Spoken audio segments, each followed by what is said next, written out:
Welcome to Tech Talk Weekly. I'm Bob from Creation Station. This is our weekly show where we talk about 3 or 4 interesting tech topics, get you on your way with a fun library fact. Hopefully, you come back next week and see us again. If you ever have a story you want to see on the show, Creation Station at Broward.org comes right to me, and we'll try and get it on the show for you. Today's guest is Afua Fernandance. How are you doing? I'm Afua's out good. at Special Collections. Well, actually, you tell us, what is the actual job title and what do you do? All right. My name is Afua Fernandance. I am the archivist at Broward County Library. And so I manage special collection and archives at the Bienes Museum of the Modern Book, Broward County Historical Archives, and the African American Research Library and Cultural Center. So I process collections, I help to curate exhibits. We do a lot of arranging and describing of materials. We organize special collections, we catalog special collection books, and we provide reference services as well. We do tours as well. We show people how to preserve archives. So we do a lot of different things. We have a lot of events that happen throughout the year, and um, And you guys help it's a out lot with the of work. Memory Lab out at Weston too. Yes, yes, Yeah, yes. you guys do it. This is one of those sections of the library behind the scenes for most people, but they do a tremendous amount of work. It makes Broward look really nice for all the stuff that we get the chance to do out there.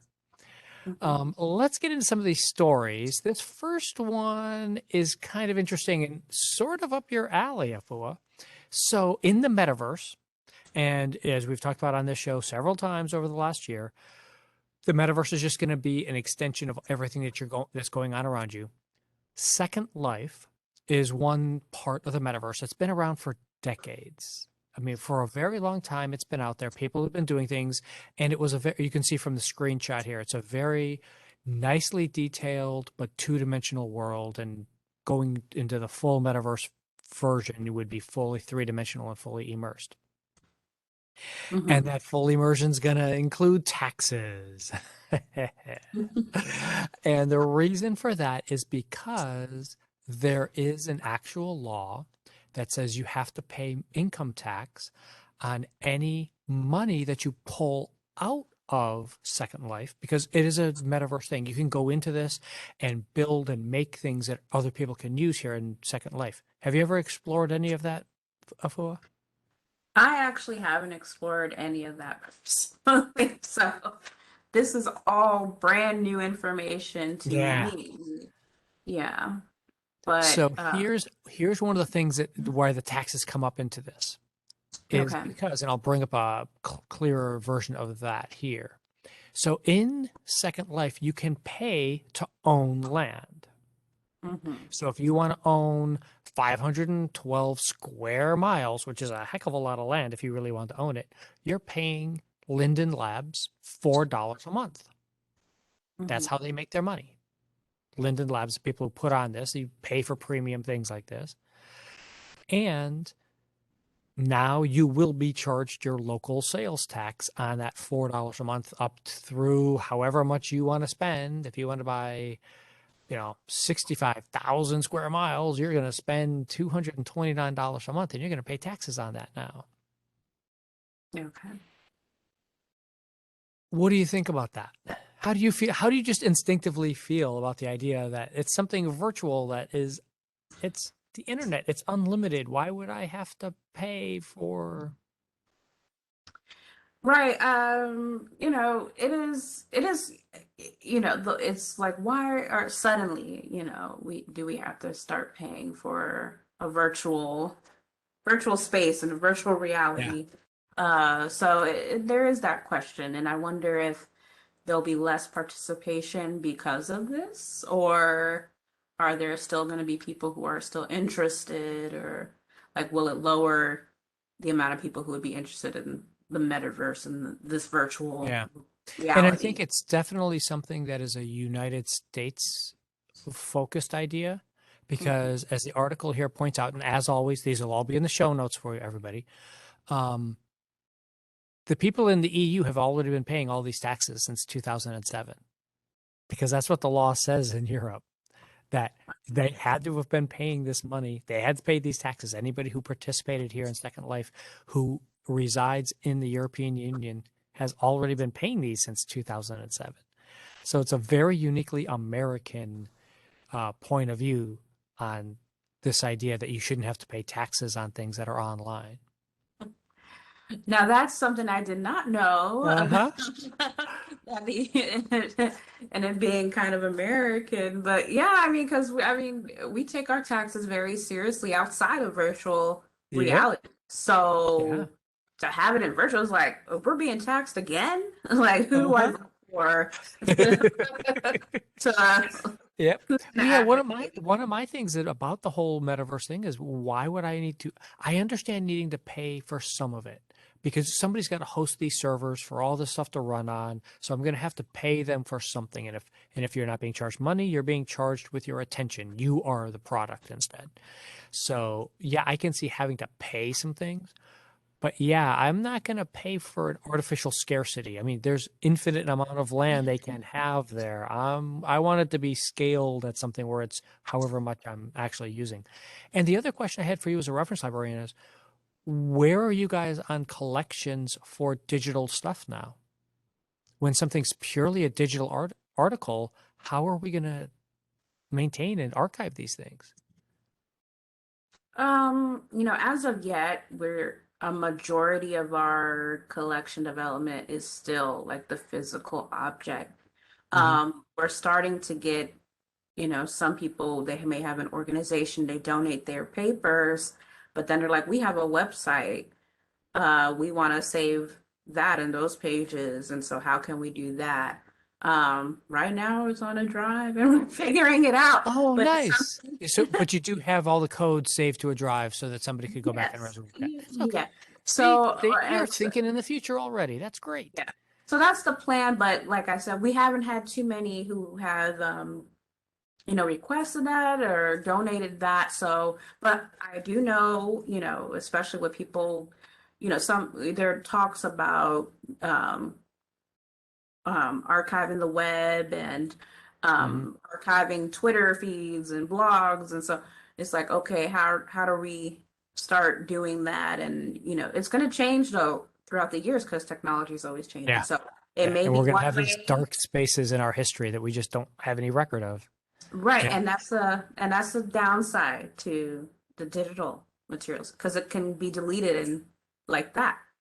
So it's it may seem even harder to save some of these stories or events that are around because certain stories might be missing from the larger framework of a certain Yeah. event because it can be so easily erased in a digital realm or and created. There's Yeah. so many things that can be created. So Yeah. then you have to have How something. many terabytes are being created every minute because of all the stuff that's going on in the world right now, right? Yeah, so it's a lot. It's something that we'll always have to have a discussion about. So That's why we're going to have you back and talk about those things at some point in the future, I am certain. okay. One of the other cool stories out there this week, as far as I was concerned, because I think that this is something that's a little under the radar for people, is being able to do things with your Echo devices. I'm not going to say the name, so don't bring off anybody's devices at home, but you can now access your doctor, do televisits, etc., through an Amazon Echo. And they also, and part of the nice thing about this is that it also includes the whole Amazon Health, the elder care service that they offer for people. It's a subscription base that you can have for elderly relatives or anyone in your family that you need to help participate with this. Do you have anyone like that in your family? Do you guys used Echoes in your family there, Afua? Yeah, my mom just got my mom was gifted one by my brother. Mhm. And he has one of the oh gosh, I don't have one obviously because Okay. I can barely like the Amazon Echo stuff. Hmm. So so my mom and my brother have one each, but I don't. One of But the yeah, nice things, yeah, one of the nice things about these is it's not like those pendants that you have to wear. Everyone's seen the commercials. I've fallen and I can't get up, and you have to yeah, reach up yeah. and grab the pendant. This is just voice. Anywhere you are, Right. at any time, you So, just speak out and it can help you. And when you subscribe to this elder care version mhm, of it, they will, because the newer versions have better sensitive microphones, they can actually detect whether you've been moving around your apartment or not and can alert someone if there hasn't been any movement. Like you can set it up, like alert my daughter if there's no movement in my apartment for 12 hours. right. Wow. And And that's yeah, amazing. That's great. That can definitely help with it's like if someone does have an issue, they do fall down, they don't, you yeah. know, that it can sense that, and hopefully that can. I'd like to see the studies that are done after this comes out for a few years and see if it does Uh-huh. make a difference in, saving people's lives and that kind of thing. So Yeah, there's it some can really be interesting stuff a that people good are thing. doing with these devices. And the story we're talking about right here is Amazon, but Google does have similar things. They just don't have the healthcare portion that Amazon does. But the Google speakers do that. Apple has mostly discontinued their speakers, so it's really down to the two big companies now that are putting out individual speakers like this and making that happen. But yeah, the whole healthcare push is a big thing. And it just so happens that there was a second Amazon story this week Hmm. that is one of those good news, bad news ideas. So if you haven't been following this over the last couple of years, Amazon about 3 years ago opened up what's called Amazon Go stores. They're out in Seattle, and only on the West Coast. So us down here in Florida, we haven't had a chance to see these. What an Amazon Go store is that you just walk in, pick up some items, and leave. That's it. There's no cashiers. There's no nothing. Now Amazon is converted in a completely full Whole Foods in Washington D.C. to do this. Hmm. Wow. Well, I'm kind of worried about the workers, loss of employees, maybe, That's Uh, one of those interesting things that they actually had more workers than fewer workers. okay. Uh, Because, yeah, because the people that they lost as cashiers, they added as stocking more and cleaning more. So how this works, the picture on the screen here, you walk up, you put your palm down because you have to have an Amazon account and you have to be connected into their system. So it knows who you are as you walk in, and cameras in the store track where you're going and what you pick up. And there's multiple scales on the various tables and stuff like that. Not for you to have to weigh. You don't have to weigh anything. You can just pick up 6 apples and it knows by weight that you picked up 6 apples, and it will appropriately charge you however much money it is for the 6 apples when you put them in your bag and walk out of the store. okay. And then you And put the apple down in the cereal aisle, it knows you only had 5 apples and it only charges you for 5 apples.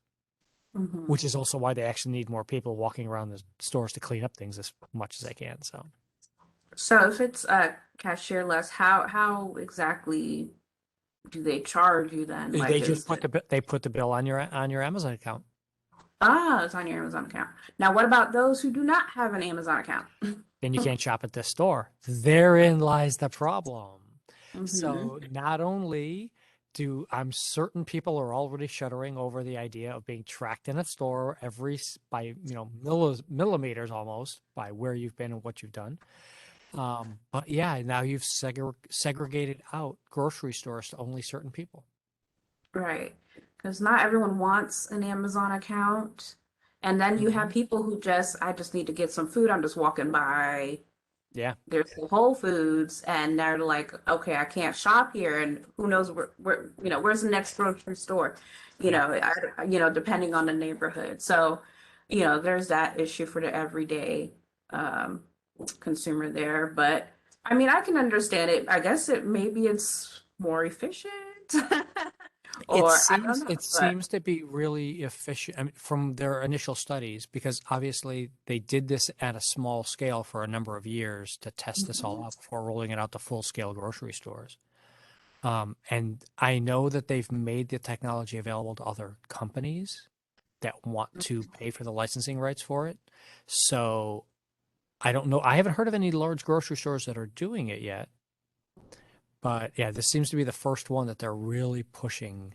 right. Now, how would the larger, like a Walmart, because you Yeah. don't necessarily have to have a Walmart account to shop, and you got a lot of, Yet. You don't you have need one various yet. people, you know, not yet, but you have lower income people who may not have a cell phone, computer, laptop, or whatever have you to, actively, have an Yeah. account. So, I mean, I guess I can see how it's convenient for those who do have these privileges. Yep. But for those who Exactly. don't, it's, Yeah. it would be a disadvantage. But Yeah. Yeah. so Yeah. I don't, The I wonder if unbanked, the unhoused, all those people. Yeah. yeah. So unless they find different ways to include um, those people who will not have an account, I mean, like, it's like everyone has to choose a side and have an account. And so Yeah. it's like I wonder, I don't know if it will spread and if this will be the new way that we shop, or if this will maybe a slow and steady, and then there'll be different ways in which they'll figure that out. So, I think it's going to spread, and I've got a quick story to show about how that is. They just released this last night. A town in the UK put out a video of the robots taking over their town. They, as this time lapse video shows you here, I'm going to throw it up as a bigger thing on the screen here. At all of these dots moving across the screen as it goes out are Starship robots, I apologize. And every time it flashes, it's making a new delivery at some location. And this is robots traveling all over this town in England. That's how many they already have out there delivering things for you. You wait, just there. order something and it just delivers it right to your house or to Oh my wherever you God. are at the moment. And all those robots, this is time lapse over the course of a day, but this is only Hmm. 24 hours. That's how Hmm. many robots are out there delivering things autonomously already. Wow. Is that crazy? That's pretty cool though. I like that. See, I like things delivered to me Uh-huh. Isn't it? quickly. So I'm like, okay, I might like that one a bit. Yeah, it's a nice little thing that I think that it's one by the way, Milton Keys, here you go. It is the borough of Milton Keys, um, in Buckinghamshire, England. Just in case you wanted to go see that. But yeah, what do you think about something like that? I mean, that's where we're going. This is what I always talk about. It's we're living in the future. We just don't know it yet. We just all haven't Right. caught on to it. And how do I we make sure, as you said, we don't leave people behind? right. I like the idea because I like my things delivered but quickly. But then again, I'm thinking, okay, what about those delivery drivers? So what are we gonna we're losing them. But then again, the Amazon delivery and all that, that was new and that provided, employment. Nope. But still, so, what is the next thing? How, what would they do? So I just wonder about like people who depend on these jobs and what would happen for them. However, on the flip side, I'm like, oh, this is really convenient. This is Yeah. would be great. Like I love it. Yeah. So And it's and it like, gives people the opportunity to get either different jobs and or not have to do the base menial job because it can be replaced. Somebody else is maintaining those robots. Somebody else is loading the that's true. robots and taking care of stuff and doing the things. Yeah, And it's, because it can break down still, a robot is yeah. completely perfect. Yeah. Yeah. So Yeah, that's true. we're They could getting be the there. ones maintaining it. So that's true. So there'll be different needs required because of the new Yeah, technology. So it's exactly. exciting. It'll be exciting to see what will happen. But they need to bring that here. I like it. Yeah, we're getting there. Oh, there are some places of the United States, just not all over yet in Yeah. certain areas. For our cool library thing, I had to bring up your amazing piece here on virtual RLink, because you did a lot of work on this. Tell Right. people what this is.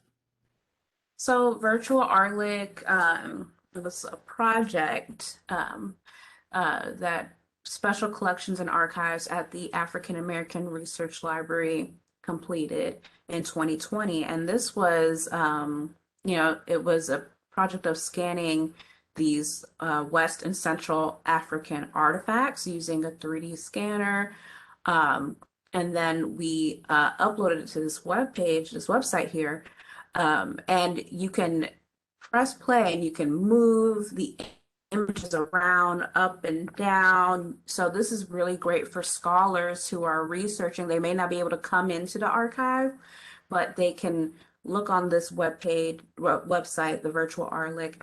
They can look at the item. We provided metadata information about each of the artifacts, along with two videos where we go through each artifact and provide information uh, step by step. So it's an amazing project. We plan on adding more artifacts on it, uploading it onto this website. So, but it was a great success. It was we did it around in last year at the height of the pandemic. And it was when everything shut down, and initially were supposed to go to every branch and kind of Yes. show off this project. However, because of that, we could do a virtual kind of exhibit or a tour of these artifacts and show people how they could use our website to study these masks and these other artifacts And and these are all that for kind of free thing. downloads for anybody who wants to use. You Yes, just it's come for to the free website instruction. Yep. and you can use this. Anybody can use this for your studies. Anybody, any school kid, any scholar, anyone can do this. If you have a 3D printer at home, you can download these and print them at home for yourself and make little replicas. They're kind of cool. Yeah. And it's also, I mean, just as I said, just for someone who's out of town, who can't come all the way down to Florida to visit to see these artifacts, they can look online and, study them for themselves. And this also is a good thing because we have so many different kinds of artifacts and objects in the archive that, before we didn't have the 3D scanner, we couldn't really, people had to come in to see Yeah. these things. So now, we have the African masks that are up. We can start thinking about other objects that we could scan and then make available to our everyday user or scholar. So Let's see. it just Let's see shows. when you can get that stone garden out back scanned. Well, we'll see. Probably we take our time and we can get a little bit of Yeah. each in. But it's just a great it's another way of sharing our resources and making them accessible. So Yeah. It's an amazing. And we just blew right past the 20-minute mark. So we're gonna have to like pause this one here and come back to this again. Everybody needs to go check out Virtual RLake. You can access it right through the library webpage or just do a search in your favorite search engine for that. Thank you so much, Afua, for being here today. It was really fun doing this. mhm. We threw up our final slide with us here. If you have your favorite library or librarian you want to see featured on the show, as always, creationstation@broward.org comes right to us. We'll see you next week. Thank you for being here, everybody. All right, thank you.